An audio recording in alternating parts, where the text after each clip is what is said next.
வருஷத்துக்கு முன்னாடி அப்ராட் போனா அவர் பொண்ணுமே பிக்கப் பண்றதுக்கு கிளம்பி வந்துட்டு இருந்திருப்பாரு. அப்ப வர வழியில 3 வருஷத்துக்கு முன்னாடி எடுத்து அவர் பொண்ணோட போட்டோமே பார்த்துட்டு வந்திருப்பாரு. அவரோட பொண்ணுமே மாடர்ன் ட்ரெஸ்ல வந்திருப்பா. அதை பாக்குறவங்க அப்பாக்குமே போற மாதிரி ஆயிட்டு இருக்கும். கூட ஃப்ரெண்ட்னு சொல்லிட்டு ஒரு பையனுமே கூட்டு வந்திருப்பா. அந்த பையனை வீட்டுல ட்ராப் பண்ணி இவங்களுமே வீட்டுக்கு வந்துட்டாங்க. இவருமே அவங்க ஒய்ஃப் கிட்ட அவங்க பொண்ணுக்காக ஒரு சலவாருமே வாங்கி கொடுத்துட்டு இன்னைக்கு என்னோட பாஸ் வீட்டுக்கு வர அவர் வரப்ப இந்த ட்ரெஸ் அவரை போட்டு வர சொல்லு ஆசையா வாங்கி கொடுத்தேன்னு சொல்லி அப்பதான் அவ போடுவா அப்படின்றதுல சொல்லி இருந்திருப்பாரு. அடுத்த அவரோட பாஸ்மே ஃபேமிலியோட வீட்டுக்கு வந்து பேசிட்டு இருந்திருப்பாரு. அவரோட பாஸ்மே என் பையனுக்கு அப்ராட்ல இருந்து வந்திருக்கான். ரெண்டு பேரும் சம்பந்தி ஆக கூடாது, அவங்க ரெண்டு பேரும் கல்யாணம் வச்சிடலாமா அப்படின்றத கேட்டுட்டு இருந்திருப்பாரு. அந்த பொண்ணு மாடர்ன் ட்ரெஸ்ல அங்க வந்திருப்பா. இவங்க பேசிட்டு இருந்துமே கேட்டுட்டு இருந்திருப்பா. அப்புறம் வீட்டுல இருக்கிட்ட கல்யாணத்தை பத்தி பேசிட்டு இருந்தீங்க, அதனால நானும் ஒரு கருத்து சொல்லணும் அப்படின்னு சொல்லிட்டு கல்யாணத்துக்கு முன்னாடி நானும் மாப்பிள்ளை ஒரு லைட் ஸ்டே பண்ணணும் அப்படின்றதுமே சொல்லி இருந்திருப்பா. அதனால இப்ப அங்க இருந்து எல்லாருமே பயங்கரமா ஷாக் ஆயிட்டு இருப்பாங்க.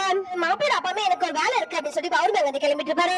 பொண்ணோட அப்பாவே பொண்ணு கூட பயங்கரமா திட்டிட்டு இருந்திருப்பாரு. அப்பதான் பொண்ணு கல்யாணத்துல எனக்கு விருப்பம் இல்லைன்னு சொல்லிட்டு நான் பொறுமையா கூட சொல்லி இருக்க முடியும், ஆனா அவருக்கு எப்படி புரியுமோ அப்படி சொன்னா மட்டும் தான் அவங்களுக்கு புரியும் அப்படின்றதுமே சொல்லி இருந்திருப்பா. அந்த பொண்ணுமே அவரோட பர்த்டே ஃபங்க்ஷன் எல்லாமே ரெடி பண்ணிட்டு இருந்திருப்பா. அப்ப லவ் பண்ற பையனே அவங்க ஃபேமிலி அவங்க அப்பா கிட்ட இன்ட்ரோ கொடுக்கலாம் சொல்லிட்டு அவரோட பர்த்டே ஃபங்க்ஷன் வர வச்சிருந்திருப்பா. இன்னும் வரலையே சொல்லிட்டு அப்பாவுமே கால் ட்ரை பண்றா. பார்த்தா அவங்க அப்பா அவங்க ஃபங்க்ஷனுக்கு அவங்க அப்பா வீட்டுல போற பனியன் டவுசரோட இருந்திருப்பாரு. அப்பாமே அவங்க கிட்ட கேஷுவலா பேசிட்டு வந்திருப்பாரு. அந்த பையனோட அவங்க ஃபேமிலியோட அவங்க அப்பா இப்படி பண்ண நினைச்சு பொண்ணுக்கு ரொம்ப அசிங்கமாயிடுது.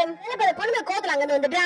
அப்பாமே அந்த பொண்ணு கிட்ட போயிட்டு வாமா கேக் கட் பண்ண டைம் ஆகுது, ஃப்ரெண்ட்ஸ்ல வெயிட் பண்றாங்க அப்படின்றதுமே சொல்லி இருந்திருப்பாரு. இன்னைக்கு உங்க ஃப்ரெண்ட்ஸ் முன்னாடி நான் பண்றதுக்காக இன்னைக்கு இந்த பழிவாங்கறதுக்காக இன்னைக்கு இப்படி பண்ணிட்டு இருக்கீங்களா அப்படின்றதுமே கேக்குறாங்க. கம்ஃபர்டபுளா இருக்க ட்ரெஸ் நீ போடுறப்போ உனக்கு எந்த பிரச்சனையும் இல்ல, எனக்கு கம்ஃபர்டபுளா இருக்க ட்ரெஸ் நான் போடுறப்போ உங்களுக்கு பிரச்சனையா இருக்காமா அப்படின்றதுமே கேக்குறாரு. மாடர்ன் ட்ரெஸ் போடவே கூடாதுன்னு நான் சொல்லல, ஆனா அங்க எப்படி ட்ரெஸ் பண்ணணும் ஒண்ணு இருக்கு, அதை தெரிஞ்சு நீ பண்ணணும், அதுக்காக நான் இப்படி பண்ண அப்படின்றதுமே சொல்றாரு. நான் எப்படி இருக்கணும்ன்றது நீ முடிவு பண்றதுமே தப்பு தானே அப்படின்றதுமே கேக்குறாரு. அந்த பொண்ணுக்கும் அவ பண்ண தப்புமே அவளுக்கு புரிய வருது.